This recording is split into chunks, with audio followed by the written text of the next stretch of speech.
1050 AM, KCAA, NBC News Talk Radio. Welcome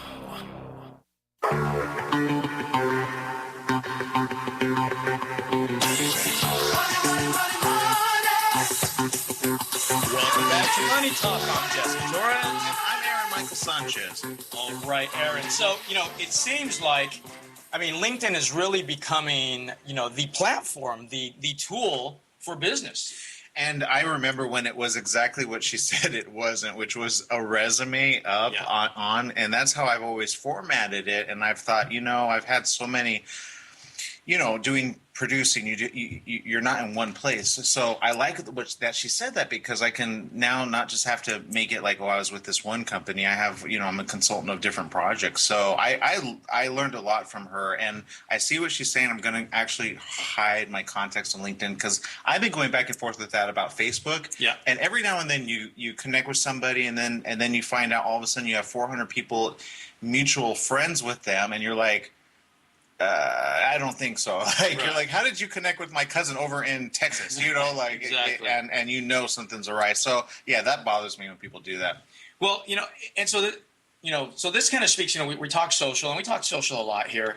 We were talking about business development, but social has always been big in the consumer and the purchasing space. People, packaged goods companies, since the mid 2000s have been using Facebook. Before that, they were using MySpace to make purchasing decisions. But we always knew it was happening. We always knew they were relying on it. All these articles were out about peer recommendations, the word of mouth effect, all that kind of stuff. And as the years went on, we started putting more and more time into this. And so on the phone now we have Vanessa DiMauro. And Vanessa is the founder and CEO of Leader Networks. She's a researcher. She's a social media expert. She's a consultant. She's written articles. She's done research. It's been covered by the New York Times, by the Wall Street Journal, by Forbes. She was actually recently named as one of the top 40 top social marketing masters, so much so that she's also on the board of Social Media Today. And just today, she and her partner in crime in this research project released a study called The Social Consumer. So, Vanessa DiMauro, welcome to Money Talk. Thanks for having me. So, Vanessa, you haven't, you're calling in from Boston, so you haven't been privy to the conversations I'm sure that Aaron and I have, it seems now on a weekly basis. We social kind of seems to permeate every conversation, whether we're talking about manufacturing, whether we're talking about aerospace, whatever it is. It seems like our conversations with these entrepreneurs always somehow brings us back to social. And so, Vanessa, what have you found? You just released a study, The Social Consumer. What are you now finding within the consumer space relative to social media? Well, I think Selena captured it really well on the earlier segment when she brought up the point that the majority of people do online research before making a purchase. We all know that is very likely to be true, and the world is changing. In many ways, the reputation of a company isn't anymore what they say they do or what they say they stand for. Instead, it's really being defined by the shared opinions and experiences of the consumers.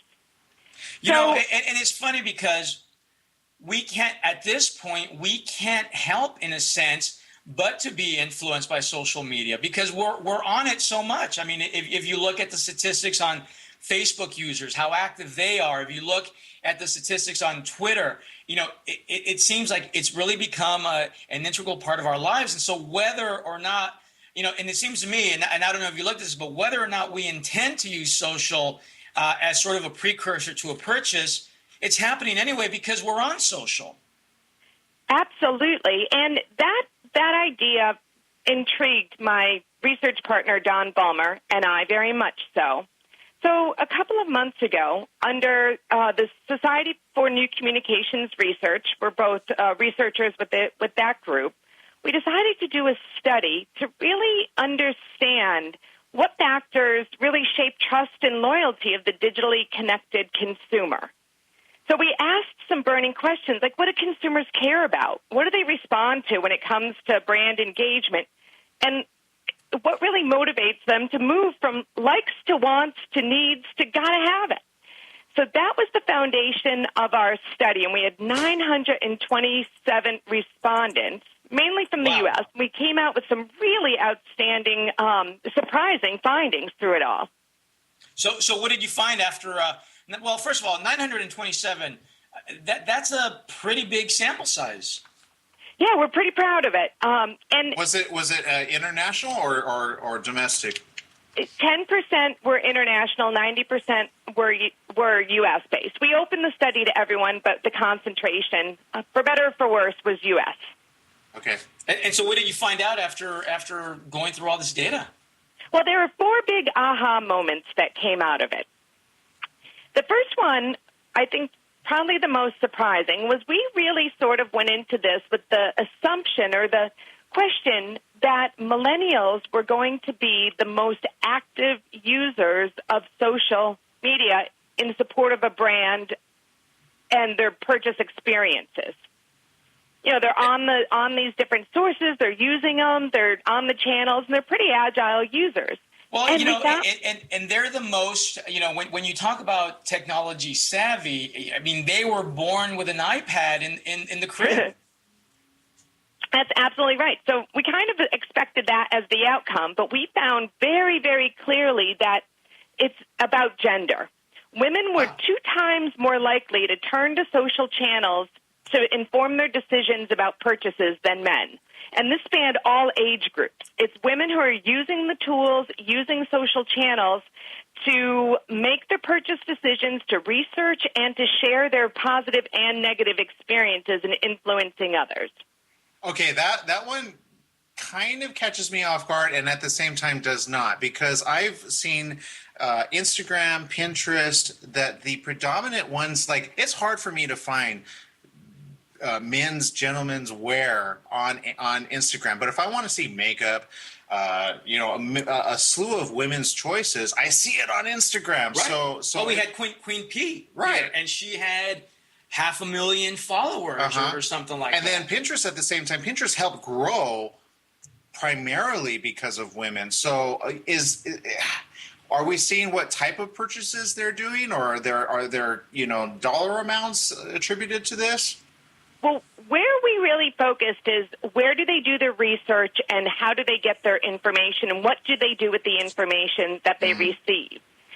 So we didn't explore exactly where the expenditures were, but really what influenced their behavior. And one interesting thing as a subtext of that was we also had some research around the impact of social good in this study, and women placed a much higher importance on the degree to which a company commits to operating with a social conscience. So when a company is doing good in sharing information about their social impact, and we defined what social impact was, women were more likely to affiliate with that organization and share that information. They felt good about it, and they wanted people to know. That's interesting. You know, Aaron, if you recall earlier in the summer, well, in July, we had the Men's Warehouse on, and they were talking about their national suit drive, where they would give a 50% off coupon if you brought in a suit that you wouldn't use, and then they would go ahead and they would donate it to a nonprofit that was in the business of helping folks find jobs. You know, I don't know if I told you this. I received a follow-up email from the publicists for Men's Warehouse, and she said that they blew through their goal, that they broke all of their, this was their 7th year, and they broke all of their records. They were shooting for a specific number, and they blew right past that number. And, you know, perhaps it's taken off. I mean, you know, more and more people are using social. The campaign was mostly social. It was. I mean, they were hashtagging. Exactly. And again, people were sharing, hey, if you have a suit, I saw people when we would post it that would repost it just for, you know, hey, get a discount. So I can see how social is very important. And because women drive so many of those buying decisions, even for the husband. You know, I mean, in my household, you know, my wife will be out. She probably was the one taking the suit for you. Well, you know, this tie I'm wearing. I mean, it was. And then choosing the suit you should wear. She's telling me what works with it. But more importantly, she's telling me where to go and find a quality suit, a quality tie, a quality shirt. So she's the one that's making those value calls, value judgments. Because as you and I know, I mean, to me, a tie is a tie is a tie. Well, that's what I was asking you. Like men, like, I think because I want to do a men's line, but the reality is, what do men buy online? But if you do a men's line, I guess then I would shift it to bring in the woman's viewpoint and shift it like that based on the information you're giving me. Right. Yeah. I mean, I think, and so Vanessa, I would, and I don't want to put words in your mouth, but it seems to me that then when Aaron launches his line of male wristbands and ties, he's probably going to be best served if he focuses on the woman to get to the man. Absolutely. And even more so, if he can help influence the woman to share their positive experiences online.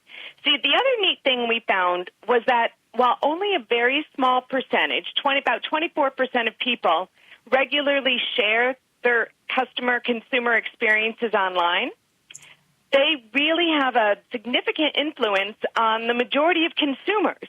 Over 71% read social media sites to help make their buying decisions or form an opinion about a company. So it's like a ripple in a pond. The person who puts an experience out there really impacts a very, very large number of people with that review. Wow.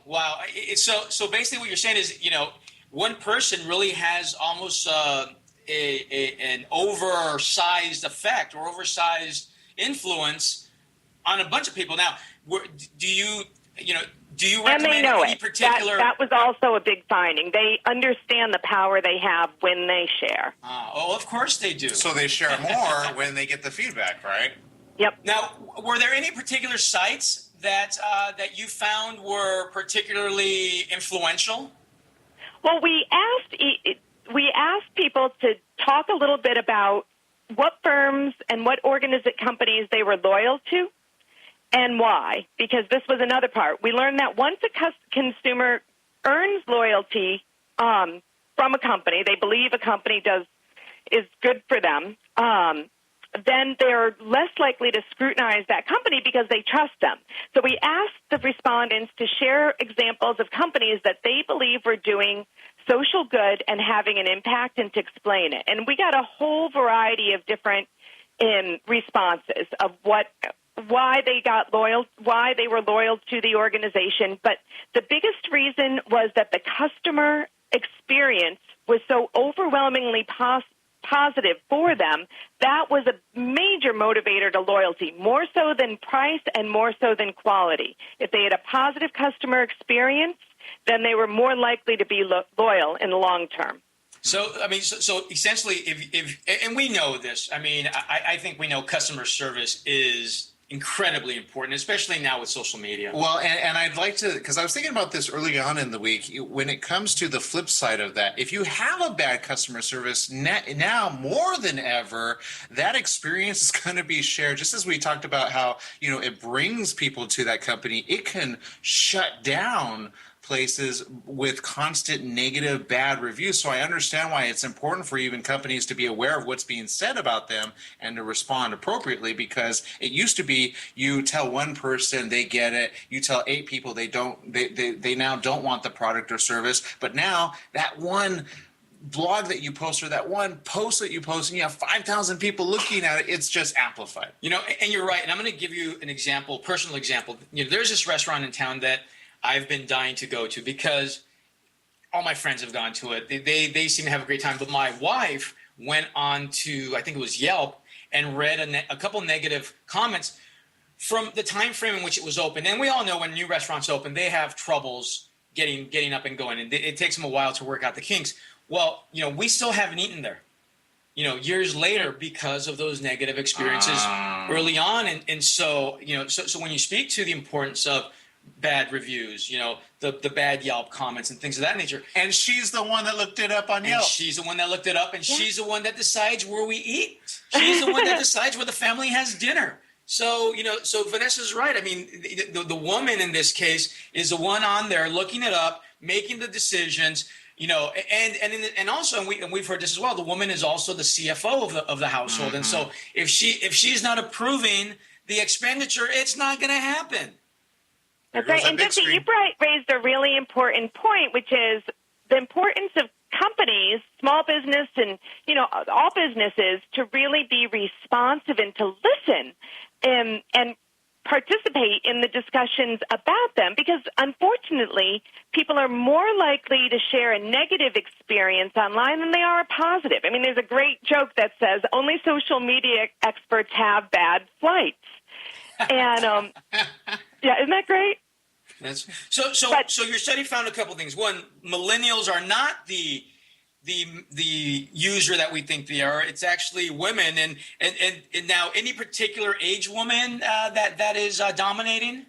Yeah, we were able to really identify the profile of a social media advocate based on the study data, and they're more likely to be women under 35, more likely to be Twitter users, more likely to have seen an improvement in their financial situation over the past few years, and thank goodness the Great Depression is over, and they tend to access the internet using their phone over their computer. So for companies, Oh, I'm sorry, I didn't mean to cut you off. Continue that, and then I had a quick thought about that. Oh, I was just thinking, for companies that are looking to reach their customers, that's a really interesting profile when they think about their social strategy. I will say I was at YouTube yesterday, and they did come out with a number which was very interesting. Of video, they had expected that 50% of access to their videos would be by 2020. But they're seeing now that we'll be at 50% and more than desktop computers by 2016. Really? So the viewers are going to be using are using their mobile devices in order to see this. So it's important to have, as you're talking about, have not just have your website, but have a mobile friendly website, so that people are not turned off by it. Because I believe the statistics are even higher on a mobile purchase based on the clicks, right? That's right. Okay, so it's so the ideal is the under 35 woman with improved financial status that uses Twitter and accesses her iPhone. Also, that has a positive. Not just iPhone, Android too. And Android, as you're using here. Also, customer service experience was important. Anything else that your study found? Yeah, the only other, there were lots of great nuggets, and I encourage everyone to read it. But the other key finding was around this idea of corporate social good or consumer social good. And we're seeing a big trend right now in organizations that are trying to give back and engage in corporate social responsibility. But we have a very long way to go in terms of educating the consumers about what corporate social responsibility means. What does it mean? Well, in this, we defined it as an organization, a company that makes contributions to the community of the world that go beyond, day-to-day operations, like committed to clean air, clean water, literacy, things of that nature. It's funny because, Jesse, you've been talking about this for quite a while. I was never aware of corporate, what's it called? Corporate social responsibility. See, I'm still learning it. CSR. CSR. I was never aware of it until you brought it up and until we talked about it. But evidently, it's important to a purchasing decision, much like you just talked about Men's Warehouse. Those people are going to be loyal and stick with it because they know Men's Warehouse is doing a good thing. Yeah. And so Vanessa, in terms of corporate social responsibility, what did your respondents say was, the type of CSR that they found was worthy of a purchase or a repeat purchase? Well, this was the rub. Many people define societal good or social corporate responsibility with examples, because it was an open-ended question, is things that were good for me. So there was a little bit of confusion, a lot of confusion between a coupon being good for me and an organization committed to clean air. So there's an opportunity for companies to educate about what greater good really means. But to those who are committed to making purchases from companies that have a positive impact on society, those that did were very, very strong in engendering loyalty and creating greater trust. So for those who understood what CSR was, it made an enormous difference. But in general, there's a lot of work to be done, and companies can do a lot in terms of educating what that commitment really means and looks like. Sure. So, you've done your research, you've written your report, you released it to the world. If I ask you, what are the nuggets? So our audience is, largely entrepreneurs, small business owners, folks of that nature. Based on your work, your research, what bits of advice would you have for that business owner relative to your findings? From what we learned and from my experience as a practitioner for 20 years, I have a couple of pieces of advice. The first one is make social sharing part of your company's strategy, not just in terms of marketing, but in terms of customer responsiveness. Make it, really think about what it means to engage with your customers, answer their questions, validate their feedback, respond to them. Start that dialogue. Educating your customers, too, is very important because they're going to be your biggest advocates.